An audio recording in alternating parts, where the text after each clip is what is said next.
थोड़ा सा net problem कर सकता है, वैसे ठीक रहेगा। ठीक है, शुरू करते हैं। नमो अरिहंताणम, नमो सिद्धाणम, नमो आयरियाणम, नमो वज्रायाणम, नमो लोये सवसाहुणम।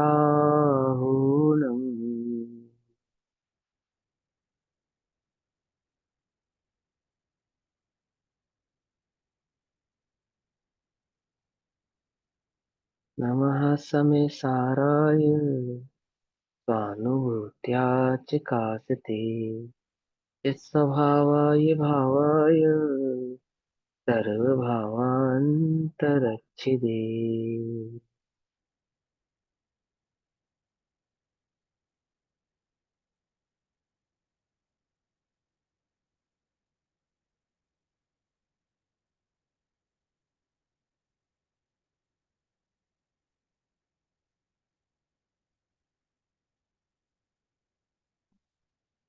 हमारी दोपहरकालीन भैया। कक्षा का विषय चल रहा। हाँ हाँ जी। जी।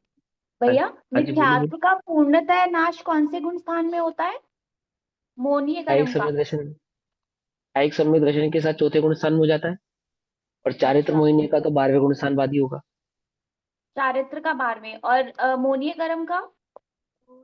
कायिक सम्यक दर्शन के साथ तो चौथे गुण स्थान में हो जाता है ना, छायिक सम्यक दर्शन के साथ। वो तो और अगर मिथ्यात्व का छायिक, हुआ ना। मोनीय कर्म, तो मोनीय मोहिनी, कर्म कब तक रहता है? दीदी कौन सा मोहिनी है? दर्शन मोहिनी है, चारित्र मोहिनी है? दर्शन मोहिनी दोनों। का छायिक सम्यक पूरा दर्शन, पूरा। पूरा। पूरा दर्शन 12वें मोहिनी में का जाएगा। दर्शन मोहिनी का छायिक सम्यक दर्शन के साथ तो चौथे गुण स्थान में ही अभाव हो जाएगा। और ठीक है। चारित्र मोहिनी का 12वें गुण स्थान पर्यंत होगा। अगर ठीक है। उपशम या क्षेपशम सम्यक दर्शन है, हाँ जी। ठीक है ना, तो ठीक भी है। जब श्रेणी चढ़ता है कोई भी चीज तो छायिक सम्यक दर्शन के साथ ही चढ़ता है। हाँ जी। ठीक है ना। तो हाँ। सातवें सातवें गुण स्थान तक तो उपशम श्रेणी चढ़ता है जीव। ठीक है। सातवें गुण स्थान से उपशम श्रेणी हाँ चढ़ता जी। है या हाँ जी। क्षेपशम श्रेणी हाँ चढ़ता जी। है, तो उपशम या क्षेपशम सम्यक दर्शन वाले जीव का जो पूर्ण मोहिनीय है, हम्म। पूर्ण मोहिनी, उसका तो अभाव नहीं होता पूर्णतः। सिर्फ उसकी उपशमना होती है। उपशमना कहना यानी कि हाँ उपशम जी। हो जाता है वो। हाँ जी। है तो छायिक सम्यक दर्शन वाले का चौथे गुण स्थान में होता है। छायिक सम्यक दर्शन के साथ या जिस भी गुण स्थान में जीव को छायिक सम्यक दर्शन प्रकट होगा, जैसे उपशम श्रेणी वाला जीव उपशम श्रेणी द्वितीय उपशम सम्यक दर्शन प्रकट करके सातवें गुण स्थान से जब श्रेणी मांडना शुरू करता है, तो जो छपक श्रेणी कन्वर्ट करता है जिस समय, तो छायिक सम्यक दर्शन के साथ ही छपक श्रेणी कन्वर्ट होगी ना। उपशम हाँ जी। श्रेणी तो उपशम और क्षेपशम सम्यक दर्शन के साथ हो सकती है। तो हाँ जिस जी। समय उसने छायिक सम्यक दर्शन प्रकट किया उसी समय दर्शन मोहिनी का अभाव कर लेगा। और जो ठीक चारित्र है। मोहिनी है वो किसी भी सूरत में 12वें गुण स्थान में ही जाके अभाव को प्राप्त होगा। ठीक है। ठीक है। हाँ जी। किरण आंटी जी क्यों ज्वाइन नहीं करते हैं? बड़े दिनों से ज्वाइन नहीं कर रहे हैं वो। उनके हैं? गेस्ट उनकी बेटी आई हुई है। वो बोल ही अच्छा रहे थे अच्छा, मुझे, बेटी। कहते काफी दिनों से मैं क्लास नहीं ज्वाइन कर रही हूँ, उनकी बेटी आई हुई है। हाँ हाँ, ठीक ठीक ठीक। चलो ठीक है, चलो शुरू करते हैं। हाँ, तो हमारी दोपहरकालीन कक्षा का विषय चल रहा है श्री समय सारजी ग्रंथ। श्री समय सारजी का स्वाध्याय हम सभी आचार्य अमृत चंद्र देव द्वारा रचित आत्मख्याति टीका के माध्यम से कर रहे हैं। आत्मख्याति टीका पेज नंबर 606। परिशिष्ट, परिशिष्ट में 260 नंबर का कलश, इसको सियादवाद अधिकार भी कहते हैं, इसको ज्ञाता ज्ञेय प्रज्ञापन भी कहते हैं। भाव चल रहा है कि ज्ञान मात्र कहने से शिष्य को शंका हुई कि आत्मा एक ज्ञान मात्र कहने से एकांतवाद की पुष्टि होती है। आत्मा को ज्ञान मात्र कहने से, तो आचार्य कहते हैं कि भैया ज्ञान मात्र कहने से एकांत की पुष्टि नहीं होती है, क्योंकि ज्ञान स्वयं में ही अनेकांत स्वरूप है। ऐसा कहा, ठीक है ना।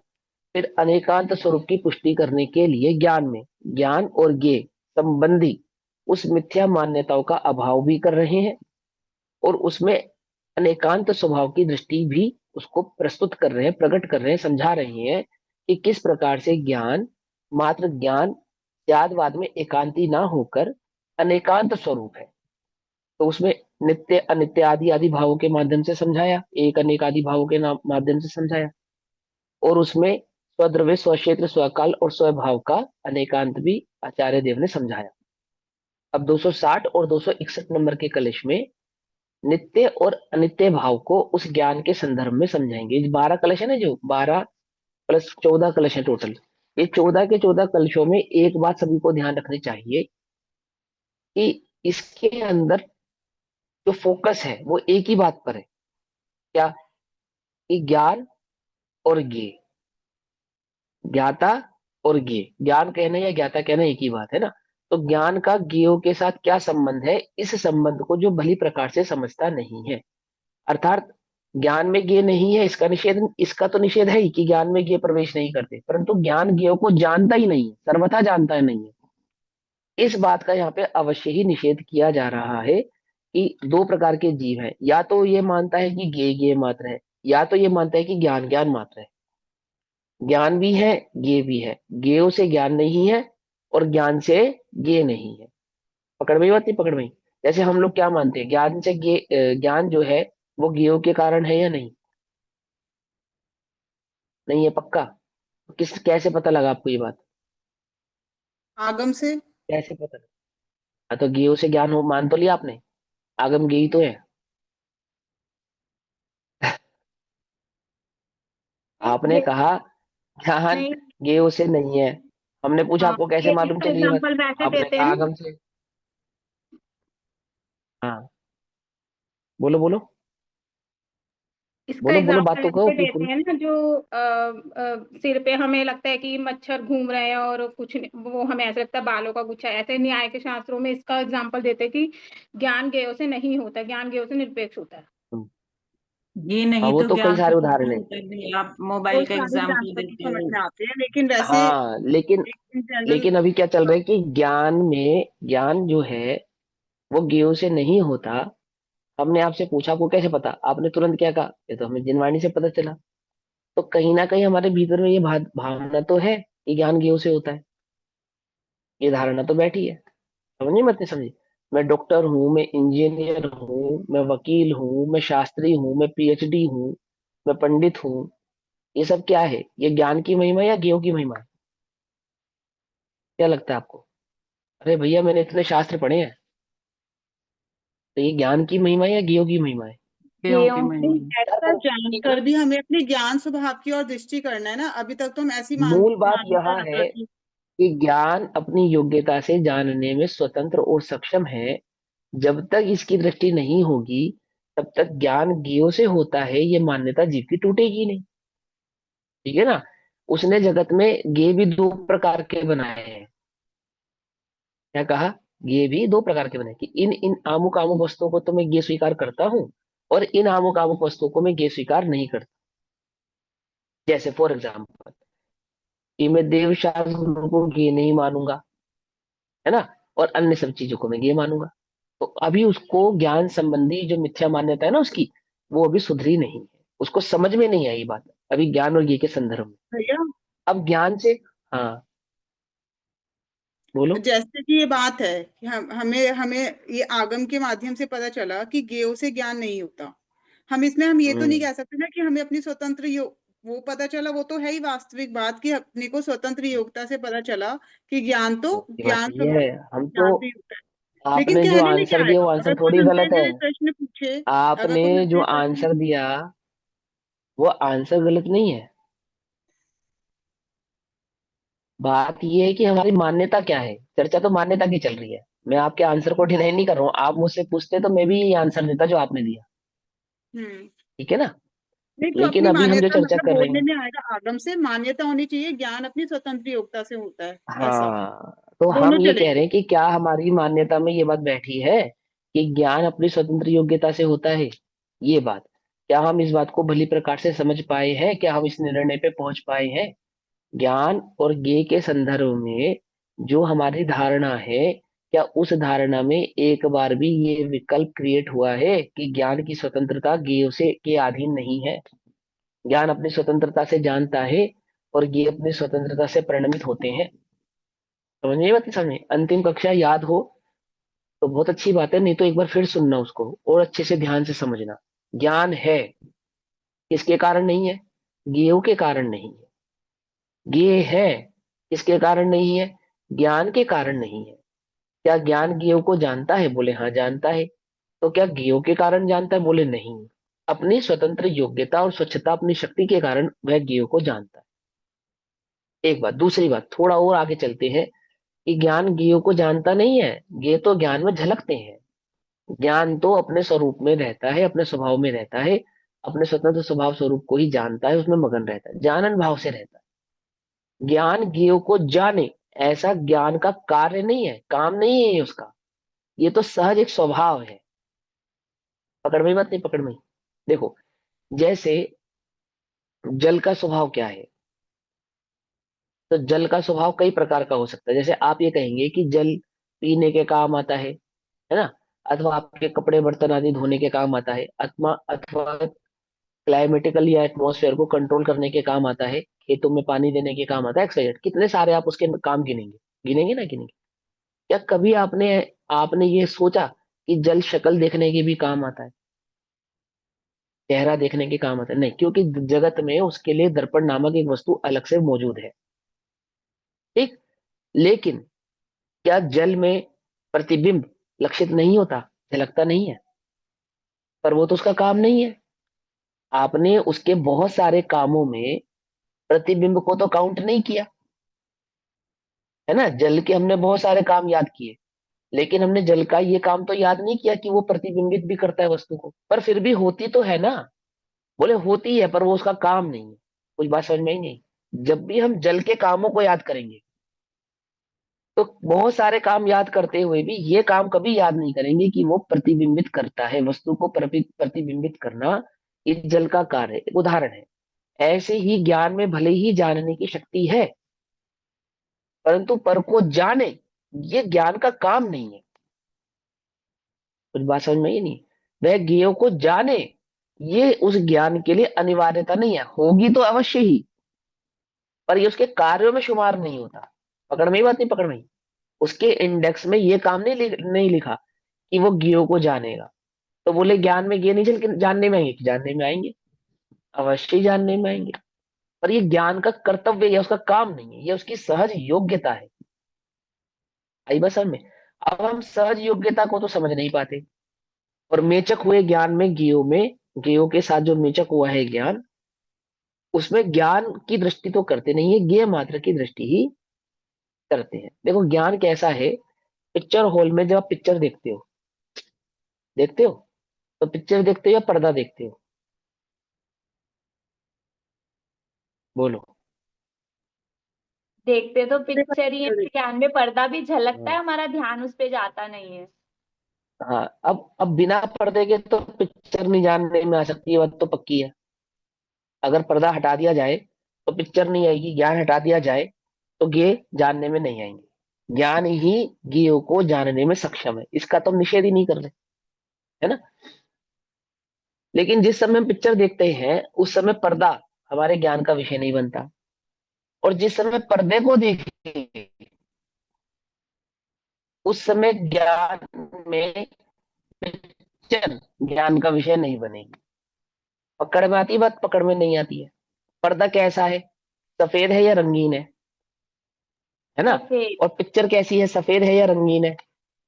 पिक्चर पिक्चर पिक्चर सफेद है या रंगीन। रंगीन है? पिक्चर रंगीन। रंगीन है, रंगीन। कलर्ड है ना। तो जो पिक्चर है वो अनेकत्व है, ठीक। और जो पर्दा है वो एकत्व है। अर्थात उस पिक्चर में जो पिक्चर को झलकाने की योग्यता जिस पर्दे में है, उस पर्दे जैसा ज्ञान, ज्ञान को तो सपाट चाहिए। याद है बाबूजी का वचन? क्या है उस ज्ञान के अंदर? एक सतत जानन रूप धारा है। जानू ऐसा कोई भाव नहीं, जानने की सहज योग्यता उस ज्ञान की निजी अपनी है। पकड़ में बात? तो ज्ञान है, बोले हाँ है। किसके कारण है? अपनी योग्यता से है, ज्ञेय के कारण नहीं है। क्या पर्दा ये शर्त रखता है कि मैं आमुक पिक्चर तो दिखाऊंगा और आमुक नहीं दिखाऊंगा? बोलो। नहीं रखता ना। तो आप ये शर्त क्यों रखते हो कि आमुक ये तो जानने में आए और आमुक ना जानने में आए? क्योंकि आप अभी ज्ञान की स्वच्छता उसकी स्वतंत्रता और उसकी सहजता और उसकी योग्यता को समझ नहीं पाए हैं। पकड़ में ही बात है ना। तो आचार्य देव इन 14 कलशों में हमको उस ज्ञान की सहजता, उसकी योग्यता का ज्ञान करा रहे, समझा रहे हैं। ज्ञान है, ज्ञान का निषेध मत करो। ज्ञेयों के चक्कर में पड़ के ज्ञान का निषेध मत करो, और ज्ञान के चक्कर में पड़ के ज्ञेयों का निषेध मत करो। ये भी कह रहे हैं। क्या कह रहे हैं? कुछ बात समझ में आई? कि ज्ञान, ज्ञेयों के चक्कर में पड़ के ज्ञान का निषेध मत करो, और ज्ञान के चक्कर में पड़ के ज्ञेयों का भी निषेध मत करो। तो करे क्या? कि ज्ञान और ज्ञेय दोनों के अस्तित्व भाव को पहचानो। ज्ञान में ज्ञेय नहीं है ऐसे नास्तित्व भाव को पहचानो, और अपने ज्ञाता ज्ञान स्वभाव को समझते हुए ज्ञान स्वभाव में सतत लीन रहो। ज्ञेयों का निषेध करके यदि ज्ञान को जानने की चेष्टा करोगे तो ज्ञान जानने में नहीं आएगा, और ज्ञान को इग्नोर करके मात्र ज्ञेय लुब्ध होगे तो भी संसार से मुक्त हो नहीं पाओगे। ज्ञेय और ज्ञान में परिवर्तन क्या आएगा? बोले परिवर्तन कुछ नहीं आएगा।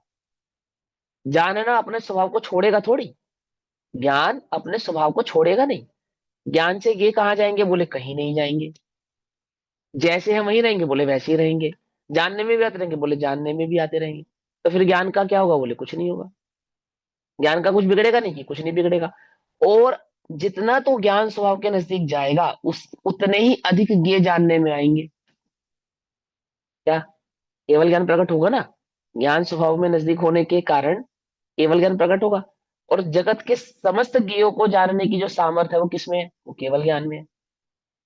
बात समझ में ही नहीं। यदि ज्ञेयों के निषेध पूर्वक ज्ञान की सिद्धि होती तो केवल ज्ञान में ज्ञेय झलकने नहीं चाहिए थे। आई बात समझ में या नहीं समझ में? ज्ञान और ज्ञेयों की स्वतंत्रता को समझकर ज्ञान की सिद्धि हो सकती है। समझ में ये बात नहीं समझे? एक दूसरे के निषेध से किसी की भी सिद्धि होने वाली जगत में नहीं है। अब उसी भाव को यहाँ पे समझाया जा रहा है। अब 260 नंबर के कलश में आचार्य देव नित्य के भाव से ज्ञान के संदर्भ को समझाते। क्या कहते हैं? प्रादुर्भाव विराम मुद्रित वहज ज्ञानांशनात्मना निर्ज्ञानाक्त क्षण भंग संग पतितः प्रायः पशुर्नश्यति स्याद्वादीतु चिदात्मना परिवृशम् यद्विस्तु नित्योदितम् टङ्कोत्कीर्ण घन स्वभाव महिमा ज्ञानम भवन जीवती। क्या कहते हैं? कि वह पशु अर्थात एकांतवादी अज्ञानी, अर्थात वस्तु स्वरूप को भली प्रकार से नहीं जानने वाला, वह पशुवत अज्ञानी। ठीक है ना। अब जगत में जो भी वस्तु स्वरूप को नहीं जानता वो सब पशु हैं। चाहे वे मनुष्य हैं तो भी पशु हैं, चाहे वे देव हैं तो भी पशु हैं। कुछ बात समझ में ही है नहीं समझ? वस्तु स्वरूप को पहचानते हो? बोले नहीं पहचानते, पशु हो। समझ में? प्रादुर्भाव विराम मुद्रित वह ज्ञान अंशनाना आत्मना निर्ज्ञानात, अर्थात उत्पाद वैसे लक्षित ऐसे बहते परिणमित होते हुए, बहत जो पर्याय होते हैं ना, पर्यायों का प्रवाह कर्म होता है। पर्यायों का प्रवाह कर्म होता है। प्रवाह माने जैसे नदी, तो गंगा कहाँ से आती है? गंगा कहाँ से आती है? कि हिमालय गंगोत्री से से आती है। हिमालय हाँ, से हिमालय से आती है, गंगोत्री से आती है ना। तो प्रवाहित प्रवाह क्रम होता है उसका। ऐसे ही सॉरी, पर्याय का प्रवाह कर्म होता है। कहाँ से आती है? द्रव्य से। ठीक है ना। अब बेसिकली द्रव्य से, जैसे हिमालय से गंगा बहती है ऐसे कोई द्रव्य से पर्याय बहती है ऐसा नहीं। ठीक है ना। लेकिन वह प्रवाह कर्म है, प्रवाह। जैसे समय का प्रवाह कर्म होता है, काल की अपेक्षा से इसको समझा जाता है। ठीक। तो यहाँ पे नित्य और अनित्य भाव समझाएंगे, दो भाव समझाएंगे। अब नित्य समझा रहे हैं तो जो नित्य को नहीं जानता दैट मीन्स वो अनित्य को नित्य मानता है। ठीक है ना। क्योंकि हमें नित्य का कलश समझाना है, और जिसकी नित्य के संदर्भ में क्या है, अनिश्चितता है या अज्ञानता है। तो नित्य को तो नहीं पहचानता ना, तो किसको देख रहा है, वो अनित्य भाव को देख रहा है, अर्थात गंगा के बहते हुए स्वरूप को देख रहा है, पर्याय के प्रवाह कर्म को देख रहा है। ठीक, उस प्रवाह में प्रवाहमान वस्तु को ही वस्तु मान रहा है, वो प्रवाहमान धर्म को ही क्या मान रहा है, कि प्रवाह ही वस्तु है। जैसे समय का सतत घूमना ही समय है। समय निकलता है या नहीं निकलता, बोलो, समय निकलता है या नहीं निकलता, वह होता है या नहीं होता, समझे नहीं समझे, कि समय पर्याय की अपेक्षा से तो वह होता है, परंतु समय की अपेक्षा से तो कभी वह को प्राप्त नहीं होगा, कभी खत्म नहीं होगा। कोई समय ऐसा भी आएगा जब समय ही खत्म हो जाएगा, कि कभी समय ऐसा नहीं आएगा जब समय खत्म हो जाएगा। समझे नहीं समझे। वैज्ञानिक क्या कहते हैं कि इस धरती पर हजारों साल या लाखों साल करोड़ों साल पहले कुछ नहीं था, नहीं था ना? तो करोड़ों साल तक कुछ नहीं रहा, वो करोड़ों साल का समय तो था ना, काउंट किया ना आपने करोड़ों साल। कुछ बात समझ नहीं, प्रवाह कर्म, वस्तु के प्रवाह कर्म को। तो इस वस्तु का कभी नाश होगा या नहीं होगा, नहीं होगा ना।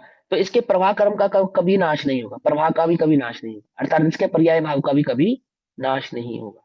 पर्याय कब तक रहेंगी, जब तक द्रव्य यानी कि वस्तु रहेगी। पकड़ में ही बात नहीं, पकड़ में ही। द्रव्य पर्याय से कभी अलग नहीं होगा, इसका पर्यायों का भैया कभी प्रवाह द्रव्य में कर्म कौन अभाव सा नहीं होगा, होगा। जानना जानना। अनंत गुणों का प्रवाह कर्म है, एक ज्ञान गुण का प्रवाह कर्म नहीं है, ठीक है ना। जैसे हम पूछे ना वस्तु कितनी कितनी पुरानी है, कितने आप कितने कितनी पुरानी है वस्तु का समय काउंट करें, कितनी पुरानी है वस्तु। कुछ बात समझ में आती नहीं, इतना लंबा काल, कुछ बात समझ नहीं, मैं कितना पुराना हूं, कितना पुराना हूं, प्रवाह, प्रवाह से देखेंगे कितना पुराना है, कब से स्थित है, वहीं से काउंट करेंगे ना। तो कब से स्थित है वस्तु, कब से स्थित है, तो आप प्रवाह क्रम में जाएंगे ना, जब आपको मालूम चलेगा कितनी पुरानी है। कहाँ पहुंचेंगे,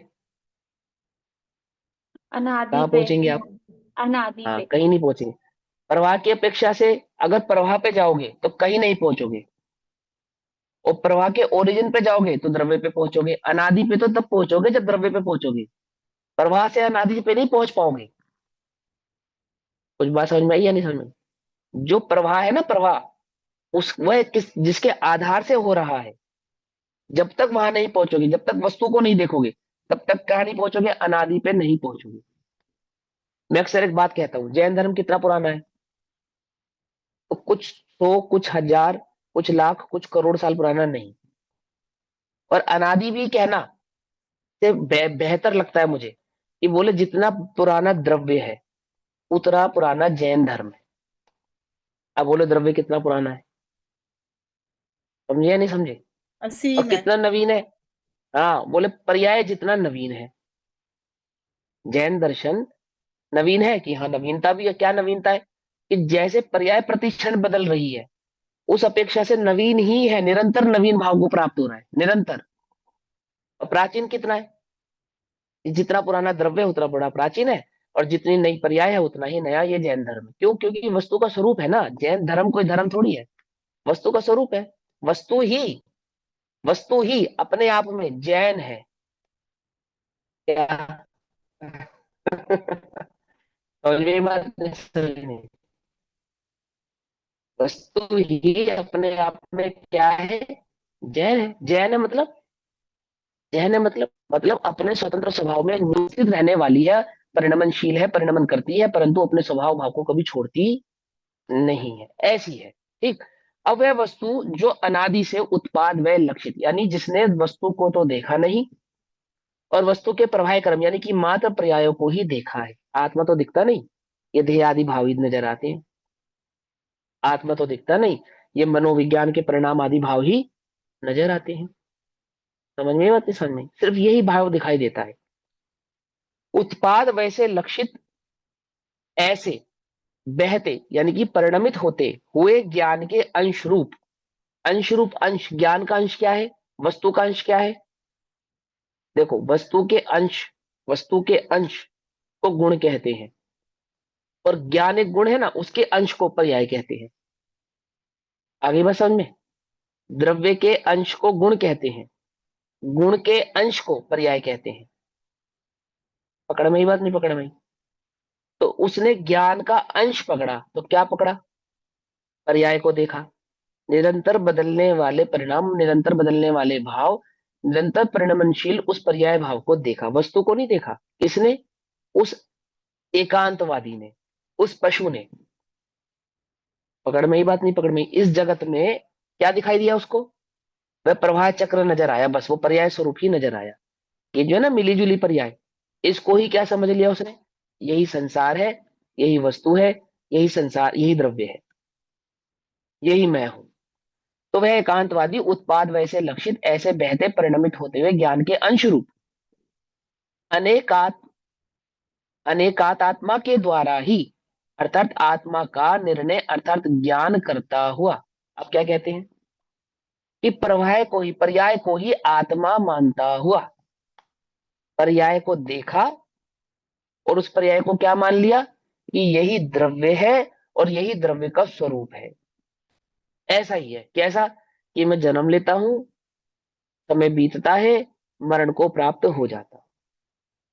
मैं देह वाला हूं, मैं शुभाशुभ परिणाम वाला हूं, मैं आमुक आमुक कार्य क्रिया करने वाला हूं। क्या देखा उसने? प्रवाह क्रम में बहते हुए प्रवाह भाव, यानी छह द्रव्यों की मिलीजुली पर्याय को देखा और उस छह द्रव्य की मिलीजुली पर्याय को माना कि यही मैं हूं, यही द्रव्य है, और जैसा इसका स्वरूप है वही मेरा भी स्वरूप है। ठीक? तो क्या कहा?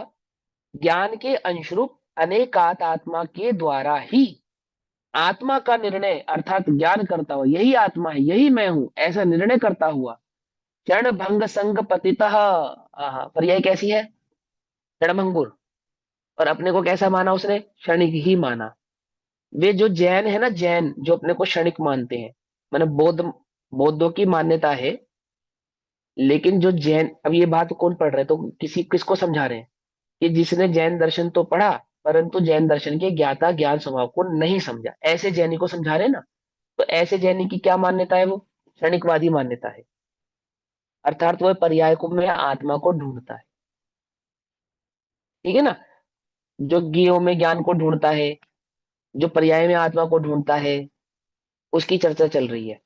तो क्या कहते हैं? निर्णय अर्थात ज्ञान करता हुआ क्षण भंग के संग में पड़ा हुआ, यानी एक समय के प्रभावमान वाले भाव में, यानी पर्याय भाव में मात्र पड़ा हुआ, जिसको कहा पज्जई मूढ़ा।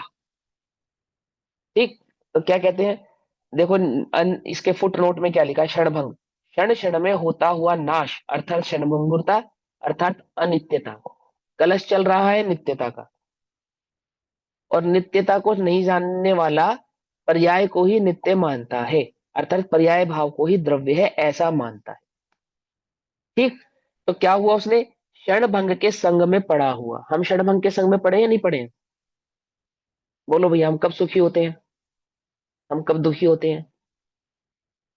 बोलो, कुछ बात समझ में नहीं आई?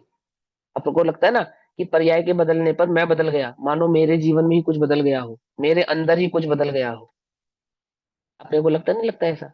नित्य क्षण क्षण में जो पर्याय बदलती है, और उस पर्याय के साथ साथ हमें ऐसा लगता है मानो मैं ही बदल रहा हूं। भैया, 20 साल पुरानी बात होती तो बात अलग थी, आज बात कुछ और है। ऐसा लगता है अपने को या नहीं लगता? कि पहले हम कैसे थे और अब हम कैसे हैं? ऐसा लगता है अपने को अंदर में? क्षणभंग से क्या संग करता हुआ, दोनों तुमने क्षणभंग का संग किया या नहीं किया? तुम्हें निरंतर लग रहा है ना कि हम निरंतर ही बूढ़े होते जा रहे हैं, अथवा तुम्हें ऐसा लग रहा है कि हम निरंतर ज्ञानवान होते जा रहे हैं? बोलो, 5 साल पहले कैसे थे तुम? अज्ञानी थे। अब कैसे हो? अब हम ज्ञानी है। तो तुम्हारे अंदर में क्या, कौन कौन कौन सी मान्यता बैठी है? एक, ज्ञेयों से ज्ञान होता है, ये मान्यता बैठी है। दो, तुम क्षणिक क्षण भंग के साथ संग किए हुए बैठे हो कि 5 साल पहले मैं कुछ और था, अब मैं कुछ और हूं या नहीं हूं? प्रच्छन्न बोध बैठा है तुम्हारे अंदर या नहीं बैठा? बोध क्या कहते हैं? कि जो पहले था वो अब नहीं है, और जो अब है वो आगे नहीं होगा, यही तो कहते हैं बोध, यही तो मान्यता उनकी। तो तुमने क्षण भंग का संग किया या नहीं किया? पूछो अपने आप से कि पहले मैं कुछ और था, अब मैं कुछ और हूं। ऐसा मानते हो अपने अंदर में? बात है। और आगे मैं कुछ और हो जाऊंगा, ऐसा लगता है या नहीं लगता? और 5 साल अगर हमने पढ़ लिया भैया, तो हम तो क्या हो जाएंगे? पूरे ही बदल जाएंगे। आप और वो अचिंत्य शक्ति स्वयं देव का क्या होगा, उसका क्या होगा? कुछ बात समझ में या नहीं? निर्णय कर कर तो ये जानना था कि मैं बदला नहीं हूं, बदल सकता नहीं हूं। और पढ़ के निर्णय करके क्या पहचाना इसने कि पहले मैं कुछ और था, अब मैं कुछ और हूं, और मुझे कुछ और होना है या नहीं होना है? बोलो, होना है या नहीं होना है? होना तो कुछ भी है? नहीं है। देखो एक बात समझो, प्रवाह क्रम के भाव को समझना बड़े ध्यान से। जैसे मान के चलो हम द्रव्य को फैलाएं, अपने कल्पना में फैलाना है तुमको, ज्ञान नय में, ठीक है, क्योंकि ज्ञान स्वतंत्र है ना, अपना कार्य कर सकता है। जो वो जानना चाहे सीखना चाहे, वस्तु के होने की आवश्यकता नहीं है, ज्ञान नय की बात चल रही है। आप द्रव्य को फैलाओ, आत्मा को, इसको फैलाओ, और इसको समय के प्रभाव में फैलाओ, समय के प्रभाव में, समय के प्रभाव में फैला दो। जितना समय है उतने ही प्रभाव में इस द्रव्य को फैलाओ। तो प्रत्येक समय की जो पर्याय है, प्रत्येक गुण की, वो दिखाई देगी या नहीं दिखाई देगी? हमने जब द्रव्य को फैलाया, फैलाने के बाद क्या देखा, सारे गुण अलग अलग किए, और उस गुणों को हमने समय के क्रम में, समय के प्रभाव में फैलाया। जैसे मान के चलो एक ज्ञान गुण को लेते हैं, ध्यान से समझना है ना, और उस ज्ञान गुण को हमने 100 साल का आत्म स्वीकार किया, फॉर एग्जाम्पल, है नहीं, ज्ञान न्याय की बात चल रही है। तो ज्ञान गुण के परिणमन को 100 वर्ष के अंतराल में फैलाया। फैलाने के बाद हमने देखा प्रति क्षण, प्रति सेकंड में होने वाली ज्ञान की पर्याय को, प्रति सेकंड में होने वाली ज्ञान की पर्याय को। अब हमें ये समझ में आया कि भैया ज्ञान के इसके अंदर ना ये कुछ पर्याय गड़बड़ है। 100 साल का स्वीकार किया था ना, ज्ञान की कुछ पर्याय गड़बड़ है, तो हमने काटा, ज्ञान की उन पर्यायों को द्रव्य में से अलग किया, अलग कर दिया। अब प्रश्न ये, द्रव्य छोटा होगा या नहीं होगा? बोलो, अगर अलग करोगे कुछ छोटा हो जाएगा नहीं? अरे कैसी बात कर रहे हो, तो मैं यही समझ में नहीं आई बात। जो कह रहे नहीं होगा उनको अभी समझ में नहीं आया। देखो फिर समझो, ज्ञान गुण को 100 वर्ष का बनाया, उस 100 वर्ष के ज्ञान गुण में प्रत्येक गुण में होने वाली, प्रत्येक सेकंड में होने वाली पर्याय को हमने देखा, और हम इन निर्णय पे पहुंचे कि ये 1 घंटे की पर्याय गड़बड़ है। अब आपने 1 घंटे की पर्याय को एक्सट्रैक्ट कर दिया, उसमें से अलग किया, अलग करने पे 1 घंटा छोटा हो गया द्रव्य। 1 घंटा छोटा द्रव्य आपने जब किया, तो द्रव्य का नाश होगा या नहीं होगा? अगुरु लघु तो गुण का क्या होगा? समझना ध्यान से। अब किसी ने समझाया कि भाई ये तो द्रव्य का नाश हो जाएगा ऐसे, तो ऐसे कितना छोटा करेगा तू द्रव्य को? प्रवाह क्रम है ना, अनादि निधन का क्या होगा? 1 घंटा कम कर दिया आपने उसमें से, अनादि निधन कहाँ रहा वो? ध्यान से समझना कि ये 100 वर्ष से 1 सेकंड के लिए भी कम नहीं कर सकते आप इसको। तो आप एक काम करो, ज्ञान की इस पर्याय को यहां से हटा के आगे ले जाओ। तो बोले कहाँ आगे ले जाए ये बताओ? आगे ले जाते हैं तो कहाँ आगे ले जाए ये बताओ? अथवा पीछे ले जाओ तो पीछे कहाँ ले जाए ये बताओ? अगर पीछे ले जाते हैं तो एक समस्या आएगी। बोले क्या समस्या आएगी? इस समस्या ये आएगी कि वह कभी ज्ञान का विषय ही नहीं बन पाएगी, जो पर्याय पीछे ले जाओगे, क्योंकि इतना प्रवाह क्रम तो बहकर आ चुका है ना। तो हम उसे द्रव्य का कैसे स्वीकार करेंगे? ध्यान से समझ में आ रही, नहीं समझ में आ रही बात, या नहीं समझ में आ रही है? आप एक पिक्चर हॉल में पिक्चर ज्यादा देखने समझ गए। नहीं आ रही। अब मैं समझाता हूँ, आप एक पिक्चर हॉल में पिक्चर देखने गए, बड़े ध्यान से समझना, वस्तु स्वरूप समझ में आएगी तभी बात। ये स्वतंत्रता है विषय ज्ञान की। 3 घंटे की पिक्चर फिक्स है। उस 3 घंटे की पिक्चर को देखने के बाद एक व्यक्ति ने निर्णय किया, भाई पिक्चर में से ये 5 मिनट का सीन ये सही ही नहीं है, इसको हटा दो। तो 3 घंटे की पिक्चर में से 5 मिनट का सीन हटाने पर उस 3 घंटे की पिक्चर का क्या होगा? 2 घंटे 55 मिनट की पिक्चर छोटी रह हो जाएगी। जाएगी। छोटी होगी ना, 2 घंटे 55 मिनट की। तो कहा कि नहीं भैया, 2 घंटे 55 मिनट की पिक्चर स्वीकार नहीं है। 3 घंटे मतलब 3 घंटे। पकड़ में बाकी, पकड़ में। तो फिर क्या करा जाए? तो एक काम करते हैं कि 1 घंटे की पहले पिक्चर सब लोगों को दिखाते हैं, ठीक।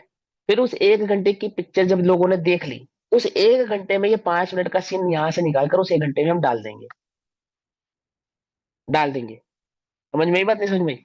1 घंटे की पिक्चर देख ली आपने, उसके बाद इंटरवल कर देंगे। उस इंटरवल के बीच में हम क्या करेंगे कि बचे हुए 2 घंटे में से 5 मिनट की पिक्चर का सीन निकाल लेंगे, और वो 5 मिनट का सीन कहाँ जोड़ देंगे, जो बीता हुआ 1 घंटा उसमें जोड़ देंगे। तो वो बीता हुआ घंटा 1 घंटा रहेगा या 1 घंटा 5 मिनट हो जाएगा? 1 घंटा 5 मिनट हो 1 घंटा 5 जाएगा। मिनट हो जाएगा ना। और वो 5 मिनट का जो समय था वो आपके ज्ञान का विषय बनेगा, दर्शक के ज्ञान का विषय बनेगा या नहीं बनेगा? नहीं बनेगा। यानी मेरे ज्ञान की पर्याय मेरे ही जानने में नहीं आई। पकड़ में ही बात नहीं पकड़ में, दो बातें समझ नहीं है नहीं? क्या द्रव्य के गुण का परिणमन हो और द्रव्य में ही ना हो, ऐसा पॉसिबल है? बहुत ध्यान से समझना। आपने 5 मिनट की पिक्चर यहां से हटा के पीछे कर दी, और 5 मिनट का समय जो आगे बढ़ा, उस 5 मिनट के समय को हम किसका समय माने, दर्शक का समय माने या नहीं माने? क्योंकि दर्शक के हिसाब से तो उसने 1 घंटे की पिक्चर देखी है।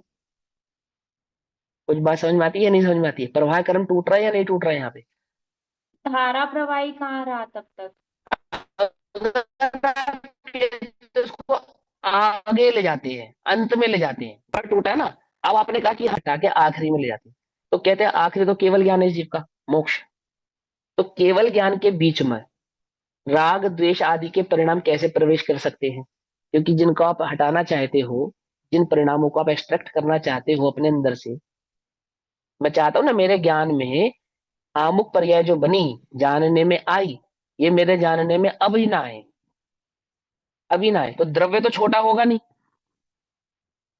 कुछ बात समझ में आई या नहीं? द्रव्य तो छोटा होगा नहीं, क्योंकि द्रव्य को छोटा करने के लिए क्या छोटा करेंगे आप? गुण तो छोटा नहीं कर सकते, और गुण छोटा नहीं कर सकते तो गुणों की पर्याय भी छोटी नहीं कर सकते, क्योंकि पर्याय छोटे करने का मतलब है गुण का छोटा होना, और गुण के छोटे होने का मतलब है द्रव्य का छोटा होना। कुछ बात समझ में आ रही है नहीं समझ में आ रही है? तो उसे आप आगे कहाँ ले जाओगे? कहीं ना कहीं तो उसे सेट करोगे, नहीं करोगे? फिर जहां उसे सेट करोगे, वहां की जो पर्याय थी वो कहाँ जाएंगी? क्या कहा? जहां उसे सेट करोगे वहां की भी तो पर्याय होंगी या नहीं होगी? वो कहाँ जाएगी? कहाँ जाएंगी बोलो? या तो आगे जाएगी या पीछे जाएगी। ये तो पीछे जाएगी। तो द्रव्य का टोटल भाव, टोटल सेमेट्री भाव, वो डिस्टर्ब हो जाएगा या नहीं डिस्टर्ब हो जाएगा?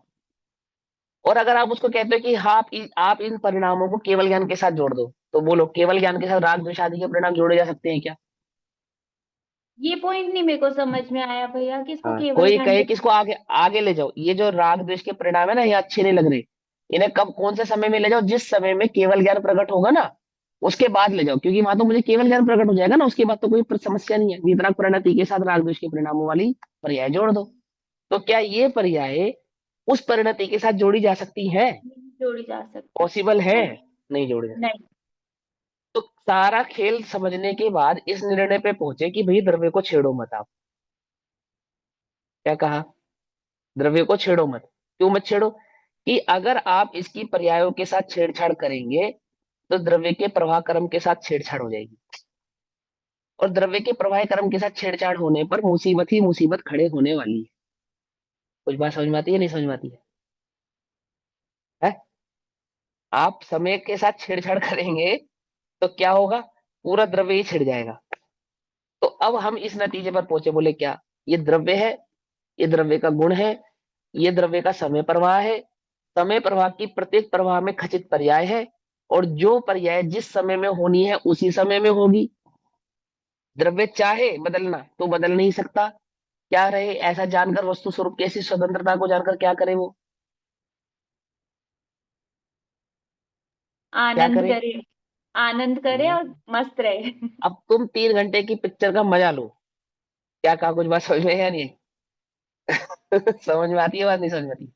उस 3 घंटे की पिक्चर में किसी भी एक सीन को कट करके आगे पीछे नहीं किया जाएगा। डिसाइड हो गई ना, पिक्चर फिक्स हो गई, फिक्स होकर चला दी गई पर्दे पे। अब यहाँ कोई काट छाट होना संभव नहीं है। ये तो पर्दे पे एज इट इज ही चलेगी, जैसी है वैसी की वैसी चलेगी। आप क्या नहीं कर सकते इसके साथ?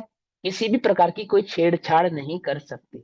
ऐसे ही इस ज्ञान के पर्दे पर, ज्ञान के पर्दे पर ज्ञेयों की पर्यायों की जो पिक्चर चलनी है, कब चलनी है, कैसी चलनी है, कितनी देर चलनी है, कोई छेड़छाड़ आप इसके साथ नहीं कर सकते। आपने इसके साथ छेड़छाड़ करने की कोशिश की और द्रव्य गया, क्या कहा? कुछ बात समझ में आई या नहीं? पूरा का पूरा द्रव्य ही गया, क्योंकि उसके प्रवाह क्रम को ब्रेक करने का मतलब है द्रव्य को ब्रेक करना, और द्रव्य को ब्रेक करने का मतलब है द्रव्य का अभाव यानी उसका नाश करना। आती है बात समझ में? नहीं आती है? ऐसे ज्ञान और ज्ञेयों की सिद्धि करके द्रव्य वस्तु की स्वतंत्रता को समझा गया। आचार्य देव हमें क्या समझाते हैं कि भाई ज्ञान में जो ज्ञेय झलकते हैं उन ज्ञेयों से तुझे आक्रांत होने की आवश्यकता नहीं है, भयभीत होने की आवश्यकता नहीं है। बोले क्यों? बोले पिक्चर में आग लगती है और पर्दे में आग नहीं लगती। इस पिक्चर में दिन में 4 बार आग लगती है, क्या कहा? इस पर्दे पे दिन में 4 बार आग लगती है, 4 शो चलते हैं ना। 4 बार आग लगती है, पर एक बार भी पर्दा जलता नहीं है। जलता है या नहीं जलता है? नहीं जलता है। इस पर्दे पे 4 बार बाढ़ आती है, दिन में 4 बार, है ना, और लाखों लोग डूब जाते हैं, पर पर्दे का अंश मात्र भी भीगता नहीं है। कुछ बात समझ में आती है नहीं आती है? इस ज्ञान के पर्दे पे है ये अनंत अनंत पर्याय प्रवाह क्रम से चलती है चलती है चलती है। अब जो पर्दे को नहीं पहचानता पर्याय में ही मग्न है, मग्न है, पकड़ में ही, मत नहीं पकड़ में ही। आपको मालूम जब पहली बार टीवी आया, टीवी, और टीवी में शेर दिखाया गया, तो गांव के जो भोले लोग थे वो शेर को देख के क्या हुआ? डर गए। कुछ बात समझे ना? डर गए, एकदम घबरा गए, अरे भैया शेर आ गया। शेर था वहां पे या नहीं था? नहीं था ना, हाँ। तो दिखा दिया नहीं दिखा? दिखा। दिखा। शेर दिखा और शेर नहीं था, ये कैसी बात कर रहे हो आप? ऐसा ही ज्ञान का कमाल है कि वहां गे है, दिखते हैं, परंतु गे है नहीं। अब जो पशु है, पशु माने वो अज्ञानी, वो जैसे गांव का वो पुरुष था, वो किसको देख के भागा? शेर को। शेर तो वहां पे है नहीं, क्यों भैया? शेर तो वहां पे है नहीं, तो भागा क्यों? भैया शेर है। ऐसे ही ये अज्ञानी पर्याय को देख रहा है, द्रव्य को नहीं देख रहा। द्रव्य को नहीं देख रहा, किसको देख रहा है? पर्याय को। वो पर्याय को देख के क्या मान रहा? ओ ऐसा है, ऐसा ही तो है। तन उपजत अपनी उपज जान तन नशत आपको नाश, मन ऐसा ही तो है। ये पर्यायों का स्वरूप जो है यही तो मैं हूं। इससे अलग क्या हूं? इससे अलग तो मैं कुछ भी नहीं हूं। जो कुछ हूं, जैसा कुछ हूं, यही मात्र हूं। यही बात समझ में है? ऐसे ही क्षण भंग के संग में पड़ा हुआ। अब हम क्षण भंग के संग में पड़े हैं या नहीं पड़े? अपने से पूछ, पड़े या नहीं पड़े? पहले हमारे रिश्ते बहुत अच्छे थे, अब खराब हो गए या नहीं हो गए? और अच्छे थे या नहीं थे? क्षण भंग के संग में पड़ा हुआ, स्वरूप को नहीं जानने वाला, नहीं जानने वाला किसके संग में पड़ा हुआ है? क्षण भंग के यानी कि पर्यायों के संग में पड़ा हुआ है। पहले अच्छा था अब खराब है, पहले ऐसा था अब ऐसा है, अब ऐसा हो जाए, क्या है ये? जो आज है और कल नहीं होगा वो क्या है? बोलो। जो अभी है और एक समय बाद नहीं होगा, क्या है वो? द्रव्य है या पर्याय है? पर्याय। अरे पर्याय है। और जिसे एक समय बाद निश्चित रूप से बदलना ही बदलना है, बदलना ही पड़ेगा, वो क्या है? द्रव्य है या पर्याय है? वो भी पर्याय। वो भी पर्याय है। तू चाहता है बदले, तो तू किसके संग में पड़ा हुआ है? पर्याय। पर्याय के संग में पड़ा हुआ है, क्योंकि बदलना स्वभाव तो पर्याय का है, द्रव्य का तो नहीं है। और बदलना तो, बदलने से तुझे प्रेम है। कुछ समझ में नहीं? तो क्या हुआ? तेरा संग किसके साथ हुआ? पर्याय के साथ हुआ या नहीं हुआ? क्षण भंग के संग में पड़ा हुआ। ठीक। प्राय नश्यति। आहा। प्राय माने ऑलवेज, ऑल टाइम, प्रति क्षण। उस जिसके संग में पड़ा है ना, उसी के साथ, जिसका संग किए बैठा है ना, उसी के साथ प्रति क्षण वो भी नाश को प्राप्त होती है और ये भी नाश को प्राप्त होता है। कुछ बात समझ में या नहीं? तन उपजत अपनी उपज जान और तन नशत आपको नाश मन। तो तन के उत्पन्न होने में अपनी उत्पत्ति और तन के नाश में अपना नाश। ऐसे ही पर्यायों के संग करने वाले ने क्या माना? पर्यायों की उत्पन्नता को अपनी उत्पन्नता और पर्यायों के नाश में अपना नाश। तो प्रति क्षण पर्याय नाश को प्राप्त होती है। इसीलिए मिथ्या दृष्टि पज्जयी मूढ़ा की सबसे बड़ी सजा है जेल। कौन सी? निगोद। क्यों? वहां पे पर्यायों के जैसा प्रतिक्षण अभाव को प्राप्त होता है। मुझे बात समझ में या नहीं है? पसंद है ना तुझे बदलना, और तुझे संघ पर्यायों का पसंद है, तो पर्यायों का संघ करने वालों को एक ही जेल मिलती है। क्या नाम है उस जेल का? निगोद। क्यों मिलती है भैया वो जेल? ऐसा क्या किया उसने कि जिसका उसने संग किया था ना, उसका काम भी था प्रतिक्षण अभाव को प्राप्त होना, और ये गया ऐसी जगह है जब प्रतिक्षण मृत्यु को प्राप्त होता है एक समय में 8-10 बार। उसकी भी स्पीड से, पर्याय की भी की गति की स्पीड से, मतलब वो पर्याय तो वो भी पर्याय ही है, पर समय की भी गति उसमें लांग कर 18 बार जन्म मरण को प्राप्त होता है। क्यों हो रहा है? संग जिसका किया था इसीलिए। पकड़ में ही बात नहीं? पकड़ में ही। और द्रव्य का संग करता, ध्रुव का संग करता, तो क्या हो जाता? मोक्ष हो क्या जाता, हो जाता? हो जाता। ध्रुव ध्रुव हो हो जाता, नहीं हो जाता। जाता? हाँ, पर्याय का संग करने के कारण निगोदिया हो जाता है, और ध्रुव का संग करने के कारण सिद्ध हो जाता है। कुछ बात समझ में या नहीं आई है? अब यह जो उस पर्याय का संग किए बैठा है, बहुलता से नाश को प्राप्त होता है, क्योंकि वो प्रतिक्षण अभाव को प्राप्त होती है, तो ये भी अपने अभाव को ही प्राप्त होता रहे। ठीक। अब स्यादवादी तो चिद आत्मा चिद वस्तु नित्य उदितम परिमृशन, अर्थात चैतन्य चमत्कार के द्वारा चैतन्य के स्वभाव को जानने के कारण अपने निज चैतन्य भाव को भली प्रकार से पहचानने के कारण चमत्कार एकाकार चैतन्य से एकाकार चमत्कार, पकड़ में बात? पकड़ में? जो चैतन्य से जुड़ा हुआ है, चैतन्य चमत्कार आकार स्वरूप से जुड़ा हुआ है, चमक जुड़ा हुआ है। कौन? कहां से? चैतन्य से। चैतन्य चमत्कार जुड़ा हुआ द्वारा चैतन्य वस्तु को, यानी उस जीव द्रव्य को, चैतन्य वस्तु को अनुभव चैतन्य भाव से किया ना, उस चैतन्य वस्तु को नित्य उदित अनुभव करता हुआ, ओहो, नित्य ध्रुव अनुभव करता हुआ, नित्य उचित अनुभव करता हुआ, नित्य विद्यमान वस्तु की उपस्थन्य स्वरूप को भली प्रकार से पहचानने वाला, उस वस्तु के ध्रुव स्वभाव को, ध्रुवत्व को भली प्रकार से अनुभव करने वाला क्या है? अनुभव करता हुआ टंकोत्कीर्ण घन स्वभाव महिम ज्ञानम भवन। टंकोत्कीर्ण घन घन स्वभाव अर्थात टंकोत्कीर्ण पिंड स्वरूप स्वभाव, यानी कि ज्ञान घन होता हुआ, ठोस, मतलब वहां ज्ञान के सिवा अन्य किसी और का प्रवेश नहीं है।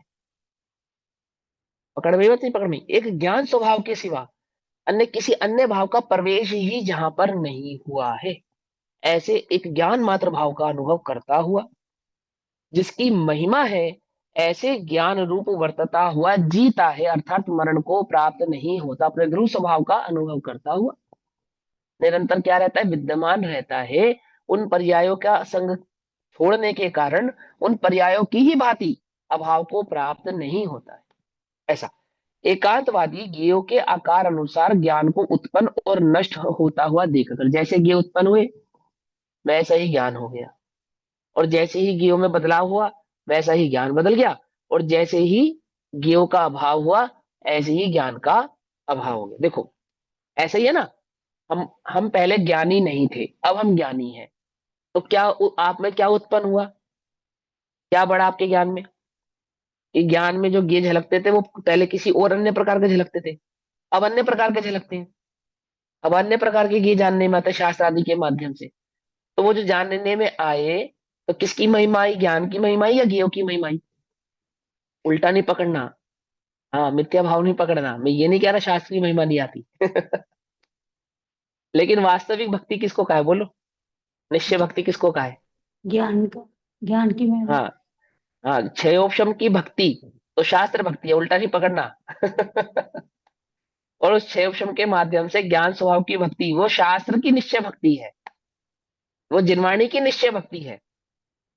पकड़ में ही बात? या नहीं पकड़ में? और जिन्हें निश्चय भक्ति है उन्हें क्षयोपशम भी वर्तता है। अरे क्षयोपशम केवल ज्ञान वर्तता है भैया, तुम क्षयोपशम की बात कर रहे हो? केवल ज्ञान वर्तता है। जिन्हें ज्ञान स्वभाव की भक्ति है उनको वर्तता है ना।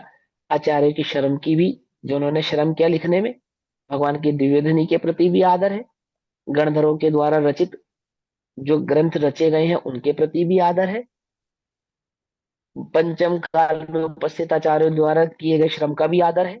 परंतु ये सारा आदर कब है? कब है? बोले स्वभाव का आनंद है तब है। बोले क्यों? क्योंकि इतना श्रम इसलिए किया गया था, इतनी मेहनत ही इसलिए की गई थी कि ये वस्तु स्वरूप का आनंद ले सके, अपना आनंद ले सके। क्या कहा? कुछ बात समझ में? एक पिता ने अपनी बिटिया की शादी करी, करोड़ों रुपया खर्च किया, करोड़ों रुपया, और बढ़िया परिवार देख के बढ़िया लड़के के साथ उसका विवाह कर दिया। बच्ची गुड़िया वहां सुखी नहीं है, सुखी नहीं है। तो बोलो उस पिता का जो श्रम था, श्रम किया ना उसने, इतनी मेहनत की, उस सब का क्या होगा? है कोई उसका औचित्य? कोई औचित्य नहीं है। एक बालक ने पूरे साल स्कूल गया, एक भी छुट्टी नहीं करी, सारे होमवर्क उसका बिल्कुल कंप्लीट है, सब कुछ, कोई शिकायत भी नहीं है, लेकिन एग्जाम में पास नहीं हुआ, फेल हो गया। तो बोलो वो पूरे वर्ष जो उसने मेहनत की, श्रम किया, क्या है वो? किसी काम का रहा या नहीं रहा? कुछ काम आया उसके? बोले कोई काम का नहीं। ऐसे आचार्य देव ने इतना श्रम किया, ये लिखा, एक एक अक्षर लिखने में भारी पड़ता है, एक एक अक्षर। अब अपने लिए तो बहुत सरल है ये पेंसिल से, पेन से पेपर पे लिखना, लेकिन वो पूरा श्रम किसके लिए किया था? कि ये जो जाने, इस वस्तु स्वरूप को जो जाने, वो अपने ज्ञान स्वभाव का वेदन करे, आनंद करे। और तुमने उसका आनंद नहीं किया, तो उनका श्रम क्या हुआ? बोले किसी काम का नहीं रहा, सब बेकार कर दिया। और उस ज्ञान स्वभाव का तुमने आनंद किया, अब तुमने वास्तविक भक्ति, निश्चय भक्ति प्रकट कर ली। अब तुझे द्रव्य भक्ति भी है, व्यवहार भक्ति भी है, और निश्चय भक्ति भी है। और मात्र व्यवहार भक्ति तक तू सीमित रहा है। बोलो, वो वास्तविक भक्ति नहीं है। आपने, जो बच्चे बहुत पढ़ते हैं ना, पढ़ते हैं, पढ़े लिखे बच्चे पढ़ते हैं, जिनकी रुचि होती है पढ़ाई में, उनकी नोटबुक चेक करना, बुक बुक चेक करना। और कम पढ़ने वाले बच्चों की बुक चेक करना, बुक देखने से पता चल जाएगा कि कितना पढ़ता है, कितना कम पढ़ता है। मालूम नहीं? बता है, बुक की दशा बता देगी। अब दो प्रकार की दशाएं हो जाती किताब की। एक तो अनटच होती ना अनटच, या नहीं होती? अपने पास भी एक सब्जेक्ट अनटच होता था, 6-7 सब्जेक्टों में से एक सब्जेक्ट अनटच ही रहता था। जैसी खरीदी होती थी किताब, बिल्कुल वैसी ही रहती थी बिल्कुल न्यू, है ना? और जो टच होता था, जो विषय हमारे टच में होता था, उसकी नोटबुक या उसकी बुक कैसी होती है? बोलो, अब उसे भक्ति है या नहीं है? ये क्या हालत कर रखी है किताब की? ऐसी हालत क्यों हो गई उसकी? कुछ बात समझ में या नहीं? है ना? अब ऐसी हालत करने का नाम पढ़ाई नहीं है, समझना, उल्टा नहीं पकड़ लेना। हालत हो क्यों गई, ये बात है। अब अच्छा, अगर किताब की हालत खराब हो जाए तो हम पढ़ाकू सिद्ध हो जाएंगे, तो किताब की हालत खराब कर दी अब तो हम पढ़ाकू हो गए ना। बोले ऐसे नहीं, ऐसे नहीं, ऐसे नहीं। कुछ बात समझ में नहीं आई? वो स्वभाव, उसकी वास्तविक भक्ति क्या है, वो तुमने उसमें से निकाला क्या? तो स्वभाव विषय जो प्रकट किया ना, आचार्य चाहते हैं कि उसका आनंद तुझे प्रकट होवे, है ना? तो क्या कहते हैं?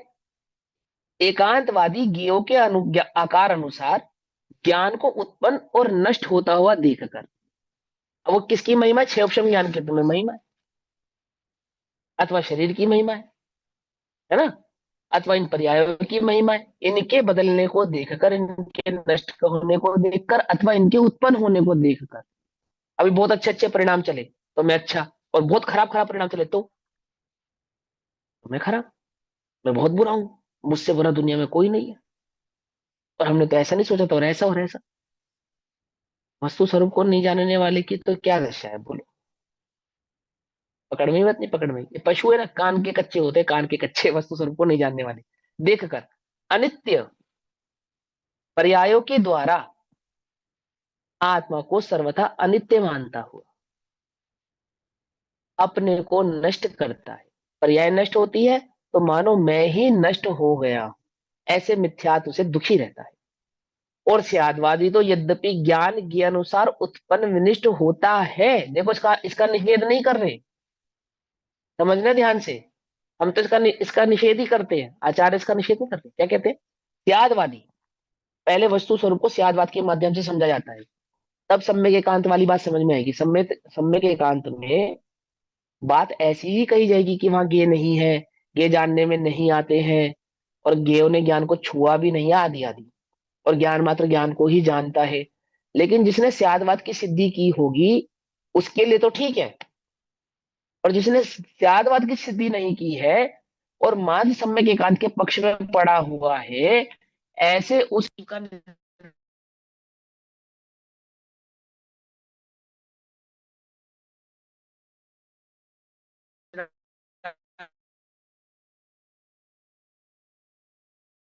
भैया आवाज चली गई आपकी।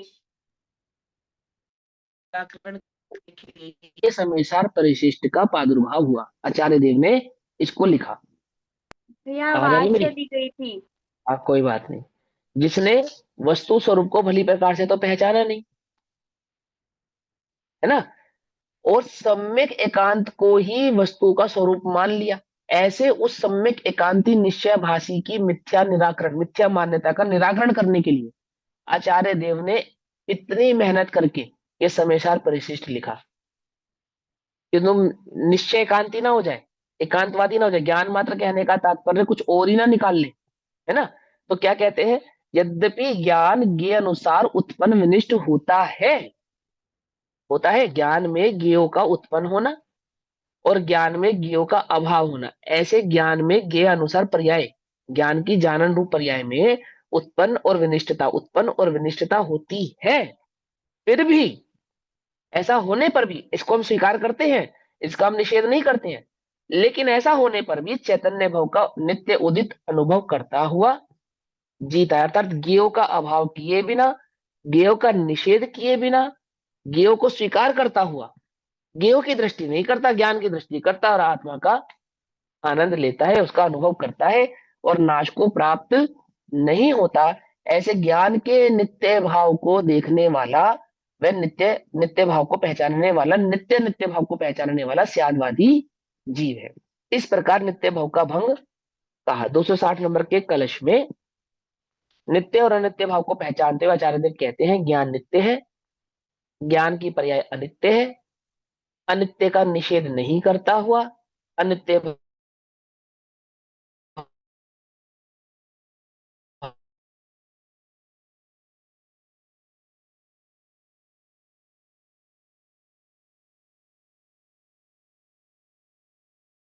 भाव को भली प्रकार से पहचानता हुआ की दृष्टि करने वाला ही स्यादवादी, नित्य ज्ञान स्वभाव की दृष्टि करने वाला ही कलश कहेंगे। तो अभी समय हुआ, उसकी चर्चा हम कल करेंगे। तब तक के लिए सभी को जय जिनेन्द्र। ओम नमः सिद्धेभ्य। निज निधि निज में बताई यह अनंत उपकार है, उसके लिए जिनवाणी माँ को वंदना शत बार।